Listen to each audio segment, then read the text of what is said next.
کو پڑھتا گرا رکھا ہے، وہ تو زندہ ہے فقط پڑھتا گرا رکھا ہے۔ ہمیں بلا تمہید و تاخیر دعوت سخن دینا چاہتا ہوں اس عظیم شخصیت کو کہ جو کسی تعارف کی محتاج نہیں، ایک ایسی عظیم شخصیت کو دعوت دینا چاہتا ہوں کہ جن کا نام لیے بغیر لوگ انہیں پہچانتے ہیں۔ عالم نبی فاضل جلیل مقرر شعلہ بیان عظیم نکتہ دار واضح خوش الحال شمشیر اعلیٰ حضرت حضرت علامہ مولانا مفتی سمر عباس عطاری صاحب تشریف لاتے ہیں آپ کی نعروں کی گونج میں۔ ہاتھوں کو اٹھا کے بولیے گا نعرہ تکبیر، نعرہ رسالت، ہاتھوں کو اٹھا کے نعرہ رسالت۔ یا رسول اللہ بگڑے ہو کو کس نے سوارا تیرے بغیر، ارے ڈوبے ہو کو کس نے ابارا تیرے بغیر، اور ہر جزو کائنات کو ہے تیری اطاعت، کیوں کہ ہوتا نہیں کسی کا گزارا تیرے بغیر۔ نعرہ رسالت، نعرہ تحقیق، نعرہ علماء حق اہل سنت، علماء حق اہل سنت۔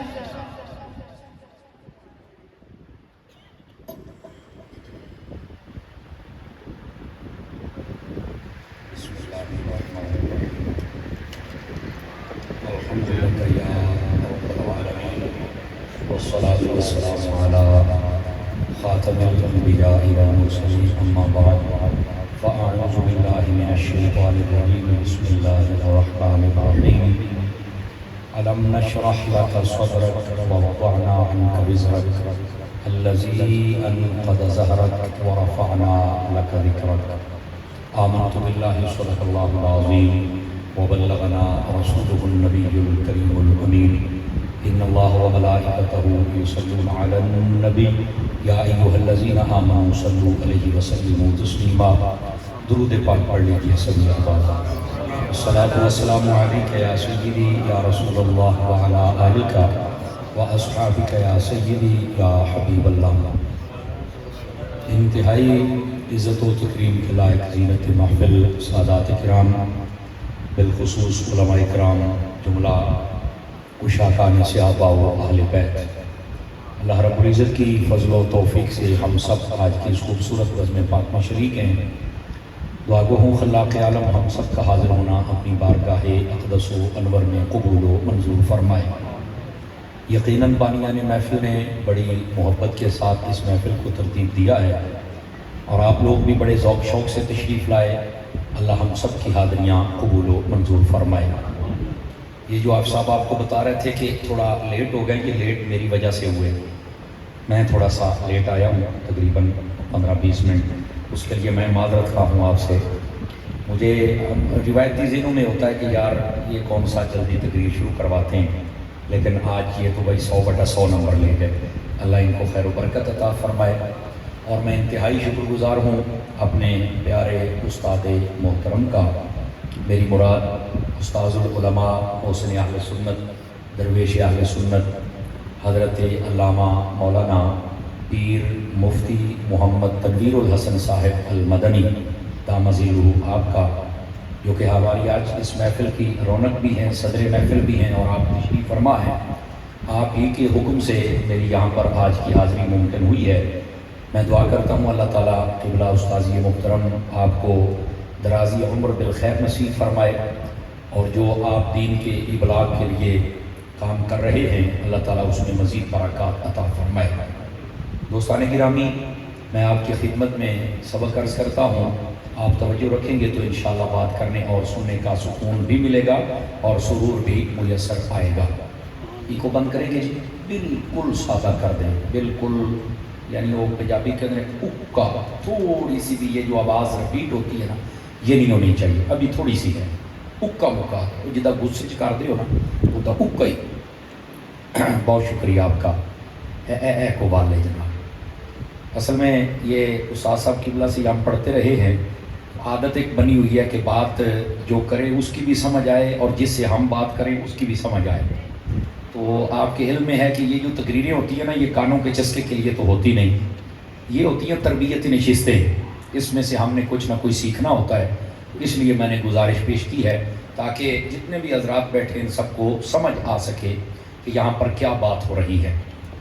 آئیے ایک حدیث شریف سے میں بات کا آغاز کرتا ہوں۔ حضور سرور عالم نور مجسم رسول مکرم صلی اللہ علیہ وآلہ واصحابہ وبارک وسلم، آپ کا فرمان اقدس ہے، من صلی علیہ 50 مرۃ فی کل یوم صافحتہ یوم القیامہ۔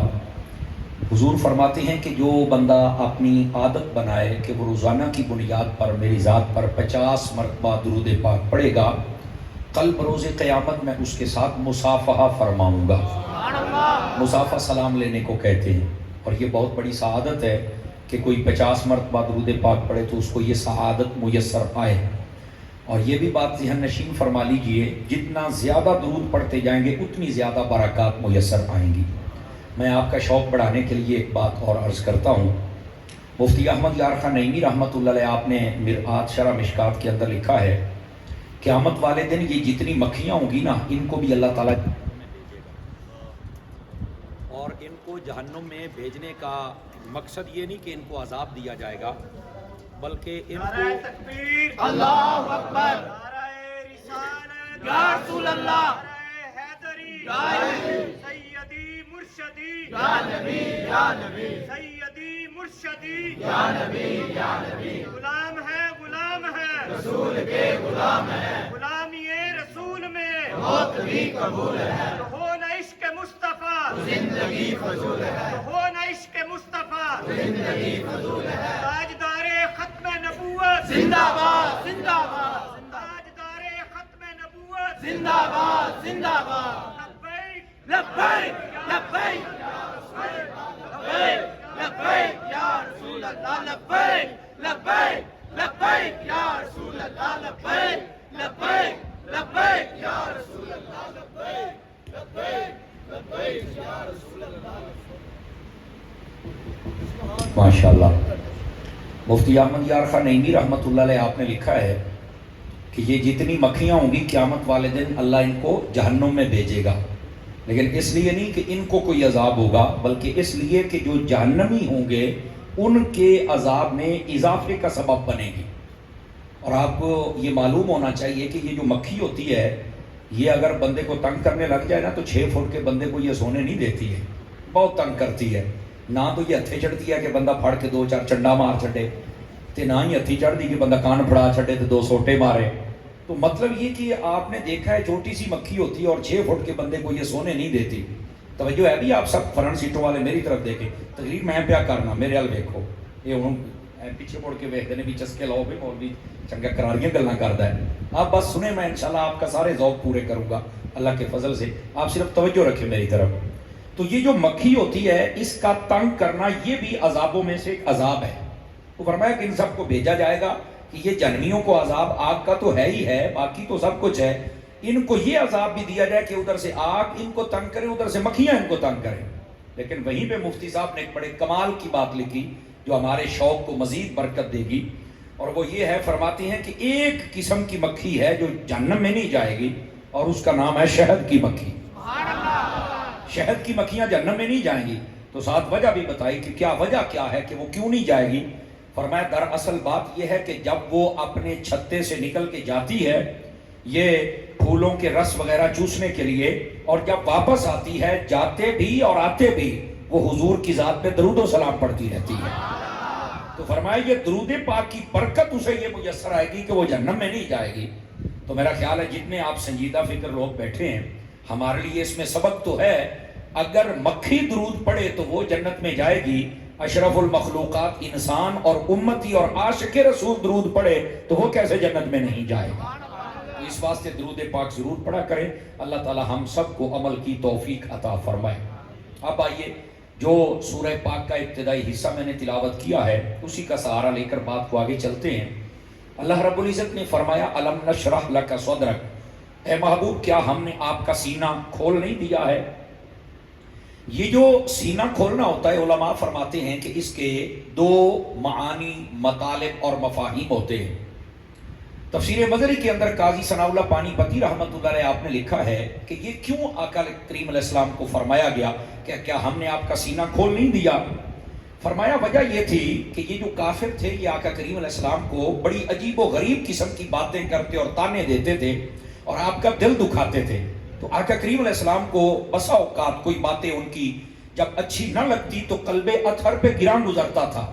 تو اللہ رب العزت نے فرمایا حبیب ہم نے آپ کا سینہ کھول دیا ہے. مطلب کیا تھا کہ آپ کو اخلاقیات اتنی عطا فرمائی ہیں کہ آپ دل برداشتہ ہو کے ان کی زبان میں جواب نہیں دیں گے جیسے یہ کرتے ہیں، بلکہ آپ صبر فرمائیں گے اور اس کے بعد آپ اخلاقیات کے ساتھ بھرپور وہ جواب دیں گے کہ یہ دشمن ہو کر بھی آپ کا کلمہ پڑھنے پر مجبور ہو جائیں گے، یا اگر کلمہ نہ پڑھے تو کم از کم یہ آپ کی تعریف ضرور کریں گے. یار ہم اتنا کچھ کرتے ہیں لیکن یہ مسلمانوں کے نبی کو کیا اللہ نے شفاعت عطا کی، شان عطا کی، کمال عطا کیا کہ ہماری کسی بےہودگی کا جواب یہ ہمارے انداز میں نہیں دیتے بلکہ سنجیدگی کے ساتھ اس کا جواب دیتے ہیں. تو ایک تو تفسیر مظہری میں یہ لکھا سینہ کھولنے کا مطلب کہ آپ کو اللہ پاک نے قوت برداشت بہت عطا فرمائی تھی، لیکن اس کے ساتھ ساتھ دو معانی اور بھی ہیں، توجہ ہو تو وہ بھی سنا دوں آپ حضرات کو. فرماتے ہیں کہ ایک سینہ کھولنے کا مطلب یہ ہوتا ہے کہ اللہ رب العزت کسی کو حکمت عطا کر دے، دانائی عطا کر دے، معاملہ فہمی کی طاقت عطا کر دے، اس کو تفکر اور تدبر کی وہ دولت عطا کر دے کہ باقی سارے لوگوں سے وہ بالکل اوپر والے درجے پہ آ جائے. تو فرمایا اس کو شرح صدر بھی کہتے ہیں. اللہ رب العزت ان کو وہ شان عطا کرے، حکمت، تفکر، تدبر، معاملہ فہمی کی قوت عطا کرے کہ وہ جیسا موقع ہو، جو موقع ہو، وہاں پر جو بھی بات کرے تو فائنل ڈیسیجن اسی بات کو لیا جائے، اور بڑے بڑے صاحب الرائے جہاں پیچھے رہ جائیں اور جس کی رائے سب سے اوپر ہو اس کے لیے یہ کہا جاتا ہے کہ ہم نے اس کا سینہ کھول دیا ہے. اور کائنات میں میرے حبیب سے بڑھ کے کون صاحب الرائے؟ تو اس کا ایک مطلب یہ ہے کہ روحانی طور پر اللہ رب العزت نے اپنے حبیب پاک صلی اللہ علیہ وسلم کا سینہ کھول دیا تھا. آپ کو علم، حکمت، تفکر، تدبر، دانائی بہت زیادہ عطا فرمائی. اس کی میں ایک مثال آپ کو دے دوں تاکہ مسئلہ سمجھنے میں آسانی ہو جائے. نبی پاک صلی اللہ علیہ وآلہ وسلم آپ کی عمر مبارک ابھی 35 برس تھی.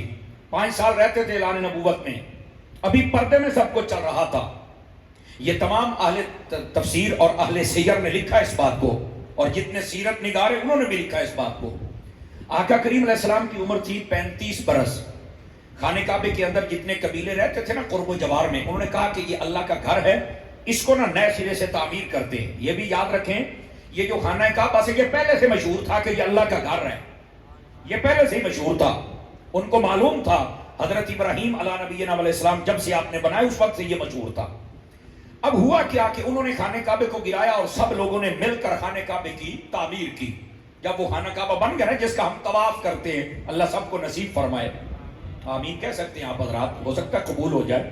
تو جس کا ہم طواف کرتے ہیں اس کی بات ہو رہی ہے. جب وہ تیار کر دیا گیا، بات آ گئی حجر اسود لگانے کی. اب حجر اسود لگانے کی جب باری آئی نا تو وہ جو قبیلے تھے 8 تھے یا 10 تھے جتنے بھی تھے، ان میں سے ایک قبیلہ تھوڑا تکڑا تھا اور اس کا سردار بھی تکڑا تھا. وہ کہنے لگا کہ حجر اسود میں لگاؤں گا. تو باقیوں نے کہا بھی آپ کیوں لگائیں گے؟ اس نے کہا جی اس لیے کہ یہ صدیوں تک ایک نام چلے گا کہ حجر اسود کس نے لگایا تو میرا نام رہے گا. تو باقی کہنے لگے بھی پھر تیار بھی تو نے کعبہ کر دینا تھا، تیرا نام ہی چلتا رہتا. اور جب بنانا تھا تو تب تو سبھی کو کہتے تھے اٹھا لے آؤ تے پتھر لے آؤ تے گارا لے آؤ تے بڑا ثواب ہوتا ہے کہ ہوں حجر اسود والی سانو کو نہیں ثواب ہوتا، ہوں تینوں ہی ہونا ہے. جو نہیں فرمائی آپ حضرات نے. اب وہ الجھ پڑے وہاں پر، تلواریں نکل آئیں، قریب تھا کہ جناب لڑائی ہو جاتی. فیصلہ یہ ہوا ان کے درمیان کہ سارے بندے رات کو سو جائیں، خانہ کعبے کے اندر 2 بندوں کا پہرا لگا دیا جائے، ساری رات وہ جاگے، باقی سارے سو جائیں. جو صبح پہلے اٹھ کے خانہ کعبے میں آئے گا نا وہ جو فیصلہ کرے گا تو وہ ہم مان جائیں گے. چونکہ ان کا مطلب یہ تھا کہ ایڈے تسی کعبے دے کچھ لگ دیو تو ٹائم دے نال اٹھ کے آ جاؤ نا پھر. اب ان کا مطلب یہ تھا. اب سارے سو گئے، اللہ نے بھی سب پر نیند کو غالب کر دیا. جب وہ وقت ہوا برکت والا جس کو ہم تہجد کا کہتے ہیں، اگرچہ بات پردے میں تھی لیکن اس کے باوجود اللہ نے اپنے حبیب کو بیدار فرمایا اور حبیب کو بھیجا خانہ کعبہ کی جانب. جب آپ آئے نا تو ان پہرے داروں نے دیکھا تو کہنے لگے جا صادق و امین، یار وہ آ گئے جنہوں نے کبھی جھوٹ نہیں بولا، ہمیشہ سچی بولا ہے، اور وہ آ گئے جنہوں نے کبھی امانت میں خیانت نہیں فرمائی. یار یہ تو کمال ہو گیا. ہمارے تو پہلے توجہ ہی نہیں تھی ان کی طرف، یہ آ گئے، یہ جو فیصلہ کریں گے کمال ہی ہو جائے گا۔ انہوں نے سب کے دروازے کھٹکھٹائے، اٹھایا، وہ تسی ستے پئے ہو، آن والے تھے، آ گئے۔ آواز کمزوروں والی ہے، تھوڑا جوانوں والی، آنے والے تو آ گئے، آپ ابھی سوئے ہوئے ہیں۔ وہ سبھی اٹھ کے آئے، دیکھا تو حضور بیٹھے ہوئے، ابھی 35 سال عمر ہے، کسی کو نہیں پتا یہ کون ہے۔ لیکن ہوا کیا، وہ کہنے لگے کہ یہ مسئلے کا آپ کو پتا ہے، آپ فیصلہ کر دیں۔ فرمایا جی کتنے ہیں سردار تمہارے؟ انہوں نے بتایا 8 یا 10۔ فرمایا سارے میرے نال آ جاؤ۔ نبی پاک علیہ السلام نے ان کو اپنے ساتھ لے لیا اور آپ وہاں چلے گئے جہاں حجر اسود تھا، وہ ایک حویلی کے اندر رکھا ہوا تھا۔ وہاں پہنچے تو نبی پاک علیہ السلام نے اپنی وہاں چل کے چادر بچھائی، چادر بچھانے کے بعد حجر اسود اس کے بیچ میں رکھ دیا۔ اب دیکھیے اللہ نے آپ کو کیسا شرح صدر عطا فرمایا، کیسا روحانی طور پہ سینہ کھولا، علم، حکمت، تفکر، تدبر، دانائی کتنی عطا فرمائی۔ فرمایا سارے سردار آ جاؤ، سارے آ گئے۔ ایک سے کہا یہاں سے پکڑ، دوسرے کو یہاں سے، تیسرے کو یہاں سے، چوتھے کو یہاں سے، پانچویں کو یہاں سے، چھٹے کو یہاں سے، سب نے جب پکڑ لیا فرمایا چکو بھئی حجر اسود لے کے چلو کعبے والے پاس سے۔ اب سب نے اٹھایا۔ جب راستے میں جا رہے ہیں تو حضور نے پوچھا بتاؤ بھی حجر اسود کس نے اٹھایا؟ تو سارے ہنسن لگ پے، کہتے جی سارے ہی چکے ہیں جی۔ اچھا تو لڑائی ہو گئی۔ یہ ہے اللہ رب العزت نے جو اپنے حبیب کو قوت فیصلہ عطا فرما، جس کو دانائی اور حکمت کہتے ہیں، سمجھ آئی؟ اچھا جب حجر اسود وہاں پہنچ گیا نا تو بعض محبت والوں نے یہاں یہ بھی نکتہ دیا ہے، حضور نے فرمایا اتنی دور تم اٹھا کے لے آئے ہو، اگر اجازت دے دو تو چادر میں سے اٹھا کے دیوار میں محمد نہ لگا دو؟ انہوں نے کہا جی آپ لگا سکتے ہیں۔ نبی پاک علیہ السلام نے حجر اسود بھی لگا دی، لڑائی بھی ختم ہو گئی، تلواریں بھی اپنے نیاموں میں چلی گئی۔ اللہ رب العزت نے حجر اسود بھی اپنے حبیب کے ہاتھوں سے لگوایا، جو نہیں فرمائی۔ یہ ہے شرح صدر کا مطلب کہ اللہ رب العزت فرماتا ہے الم نشرح لک صدرک، اے محبوب ہم نے آپ کا سینہ کھول نہیں دیا، آپ کو قوت، فیصلہ، حکمت، دانائی، تفکر، تدبر یہ عطا فرمایا۔ اور یاد رکھیں یہ قوت جس کو مل جائے وہ بندہ کائنات والوں کے لیے بھی خیر ہوتا ہے، خیر کا باعث بنتا ہے۔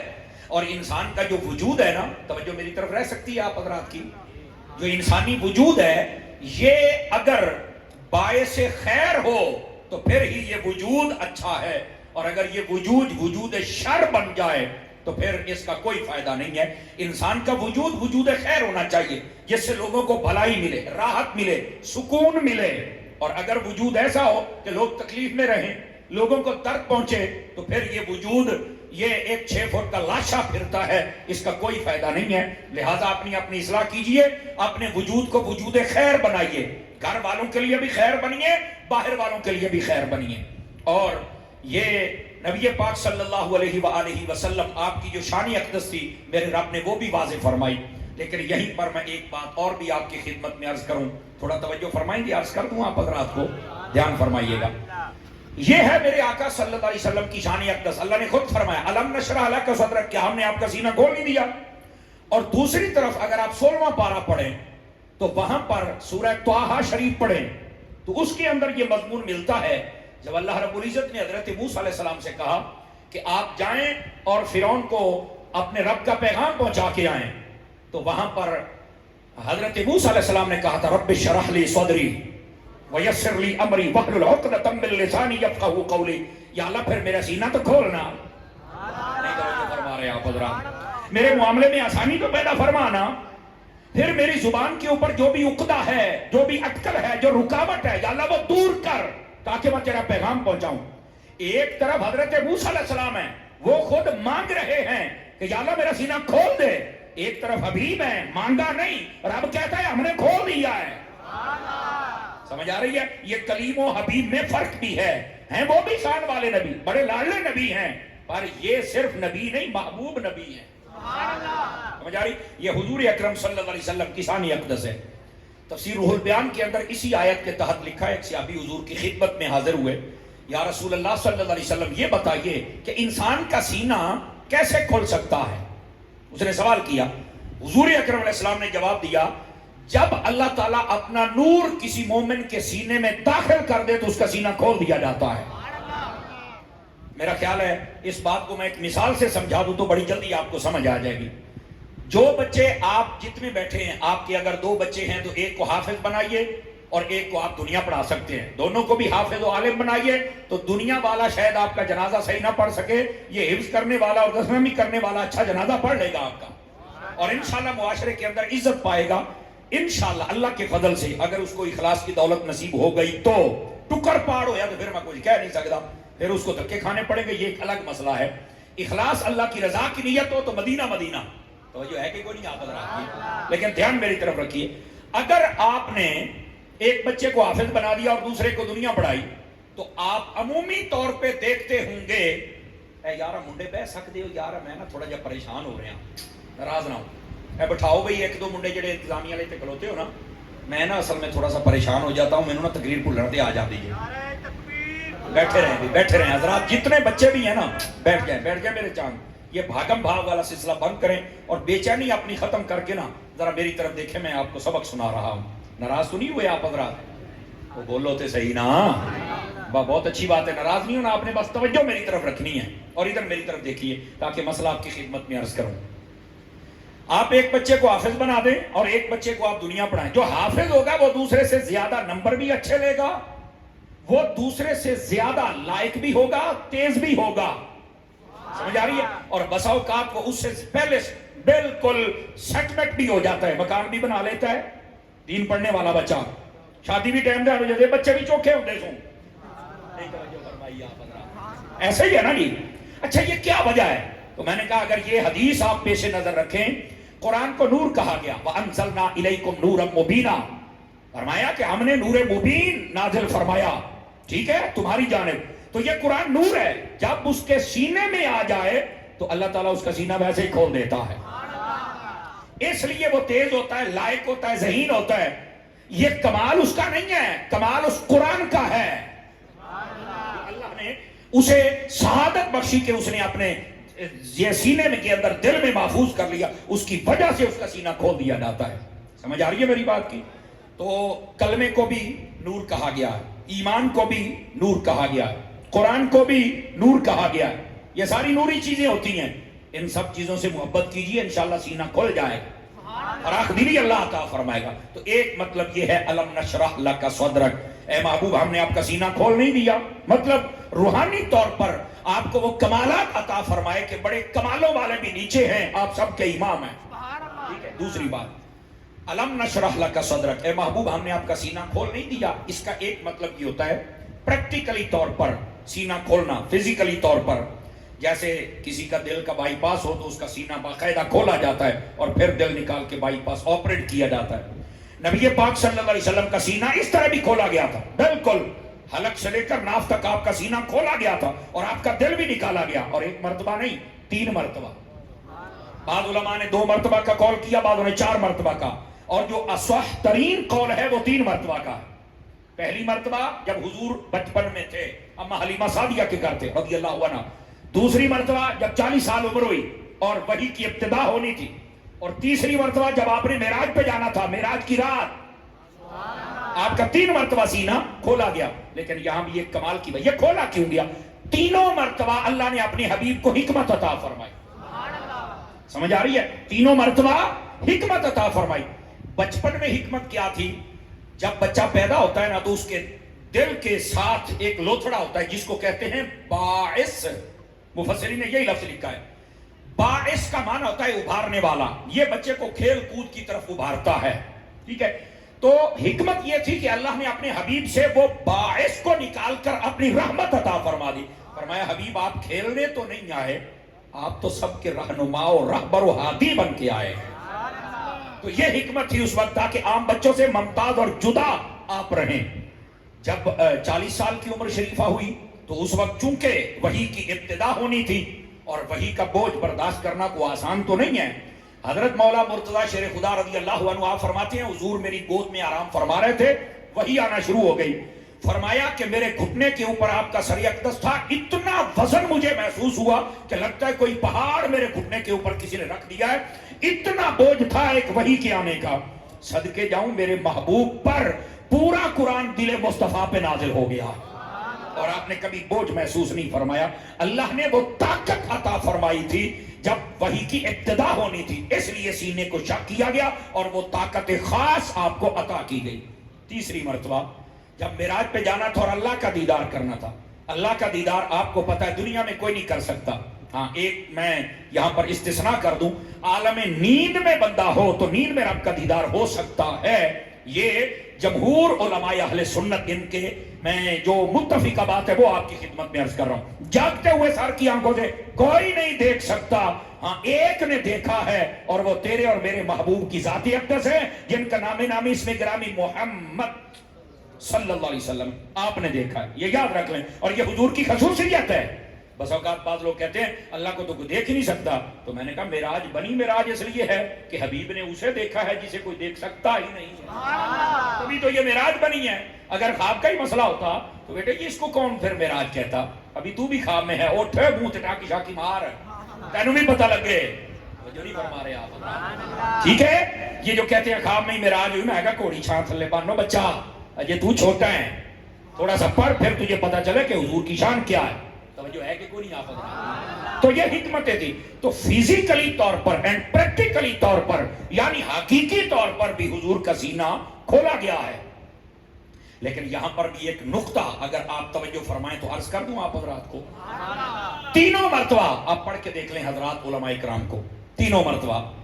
اور بالخصوص یہ جہاں پر مسلم شریف کے اندر علامہ غلام سو سیدی صاحب رحمۃ اللہ علیہ نے یہاں بحث فرمائی نا اور تبیان القرآن کے اندر, تو آپ نے بڑے واشگاف لفظوں میں لکھا, آقا کریم علیہ السلام نے فرمایا ولا وجعن ولا تمن, فرمایا جتنی مرتبہ میرا سینہ شق ہوا نہ مجھے درد ہوتی تھی نہ میرا خون نکلتا تھا. سینہ بھی کھلا ہے, سب کچھ ہوا ہے, دل بھی نکالا گیا ہے, لیکن فرماتے ہیں نہ مجھے درد ہوئی اور نہ ہی میرا خون نکلا تھا. تو پھر عقل سے سوچ کے بتاؤ نورانیت ہے کہ نہیں ہے؟ اللہ نے اپنے حبیب پاک صلی اللہ علیہ وسلم کو یہ کمال بھی بخشا ہے. اور یہاں بات دور نہ چلی جائے, میں ذرا ایک بات اور آپ کی خدمت میں عرض کروں. نبی پاک صلی اللہ علیہ وآلہ وسلم آپ کے سینہ کھولنے کے دو مطلب تھے. تیسرا ایک قول پہلا تھا تفسیر مدری کے حوالے سے, وہ بھی میں بتا چکا. تو یہ دو مرتبہ دو طریقے روحانی طور پر اور حقیقی طور پر آپ کا سینہ کھولا گیا تھا. تو محبوب پاک علیہ السلام کا جس اعتبار سے بھی دیکھا جائے سینہ کھولا, اللہ نے حضور کے کمال اور شرف کو بڑھایا ہے. الم نشرح لک صدرک, اے محبوب کیا ہم نے آپ کا سینہ کھول نہیں دیا؟ ایک مطلب تو یہ. اب ذرا آئیے اگلی آیت پر توجہ ہے تو آگے پڑھوں. وَوَضَعْنَا عَنْكَ وِزْرَكَ, فرمایا کیا ہم نے آپ کا بوجھ اتار نہیں دیا ہے؟ الَّذِي أَنْقَضَ ظَهْرَكَ, جس نے آپ کی پیٹھ توڑ رکھی ہے, جس کو ہم کہتے ہیں کمر توڑ رکھی ہے. یہ محاورتاً کلام ہوا ہے. کسی بندے کا جوان بچہ فوت ہو جائے نا تو ہم جائیں اس کے پاس فاتحہ پڑھنے کے لیے, تو وہ کہتا ہے سمر صاحب آپ آئے ہیں اور پیر مفتی محمد تنویر صاحب آپ آئے ہیں, آپ نے آ کے فاتحہ پڑھی ہے, مجھے سکون ملا, لیکن یار میرا نا لاک ٹوٹ گیا ہے. حالانکہ لاک ٹوٹیا کو نہیں ہوتا, مطلب اس پہ پریشانی اتنی لے جاتا ہے, وہ کہتا ہے یار میں نے بہت پریشانی ہے, اشارہ اس طرف ہوتا ہے. تو یہاں بھی اسی معنی میں یہاں پر بولا گیا. یہ محاورتاً جو محاورہ بولا جاتا تھا قرآن اسی کے مطابق نازل کیا گیا, انسانی عقول اسے سمجھ پائیں, اس لیے فرمایا حبیب آپ کا وزن ہم نے اتار دیا جس نے بظاہر آپ کی کمر توڑ رکھی تھی. تو اب سوچنے کی بات ہے یہ کون سا وزن تھا؟ تو اس میں پھر تین اقوال ہے. پہلا قول, وہ جو کافر باتیں کرتے تھے تو نبی پریشان رہتے تھے, تو فرمایا یہ اتنی پریشانی تھی جیسے کوئی کہتا کہ یار میرا تو لاکی ٹوٹ گیا, یار میں نہ کچھ کیتا ایک ہی پہ کر دینے. فرمایا حبیب ہم نے آپ کا یہ وزن اتار دیا ہے. جو نہیں فرمائی آپ حضرات نے, محبوب ہم نے آپ کو ہر قسم کی پریشانی سے نکال دیا ہے, ہر قسم کی پریشانی سے. ایک قول اس کا یہ ہے. اب دوسرا قول کیا ہے؟ توجہ میری طرف نہیں ہو رہی آپ حضرات کی. دو چار بندے جب دائیں بائیں دیکھتے ہیں تو مجھے نا گھولنے کو آ جاتی ہے. بات بڑی کمال کی ہے جو اب آپ کی خدمت میں عرض کر رہا ہوں. فرمایا کہ اس کا کیا مطلب ہے کہ ہم نے آپ کا بوجھ ہلکا کر دیا؟ پہلا تو وہ کافروں کی باتوں پر صبر اور قوت اور طاقت عطا کر دی, یہ تو ٹھیک ہے, یہ بوجھ ہلکا ہو گیا. اور بھی کچھ, جی ہاں دو اور بھی ہیں. ایک تھا شریعت کی سختی کا بوجھ. حبیب بہت پریشان رہتے تھے صلی اللہ علیہ وسلم کہ پہلی امتوں میں جو شریعتیں تھی, جو احکام تھے وہ تو بڑے سخت تھے, میری امت کا کیا بنے گا؟ بڑے پریشان رہتے تھے. وہ نبی تیری میری خیر مانگتے تھے, ہماری فکر میں رہتے تھے, ہماری یاد میں رہتے تھے. ہمیں مصطفیٰ کی یاد میں رہنا چاہیے. سمجھ آ رہی ہے؟ اب ذرا اگلی بات بھی سنیے اور بڑی توجہ طلب بات ہے. نبی پاک علیہ السلام جب بہت پریشان ہوئے, اللہ نے قرآن کی آیت نازل فرمائی, محبوب ہم نے آپ کا بوجھ اتار نہیں دیا. جس نے بظاہر آپ کی پیٹھ توڑ رکھی تھی. کیا مطلب؟ آپ دیکھیں ہمارے لیے کیسے آسانیاں ہیں. پہلی امتوں کے اندر ایک جگہ ہوتی تھی جہاں پر نماز پڑھنے کا حکم ہوتا تھا. اپنے گھر پر کہیں اور آپ نماز نہیں پڑھ سکتے تھے. ٹھیک ہے, ایک مسجد ہوتی تھی بس, جہاں پر نبی نشاندہی کر دے, ختم, خلاص, اس کے بعد تم کہیں نہیں پڑھ سکتے. لیکن جب امت مصطفیٰ کی باری آئی, فرمایا حبیب تیرے صدقے میں تیری امت پر یہ فضل کیا ہے, آسانی کی ہے, یہ جہاں چاہیں اپنے رب کو سجدہ کر کے نماز پڑھ سکتے ہیں. آسانی ہوئی کہ کوئی نہ ہوئی؟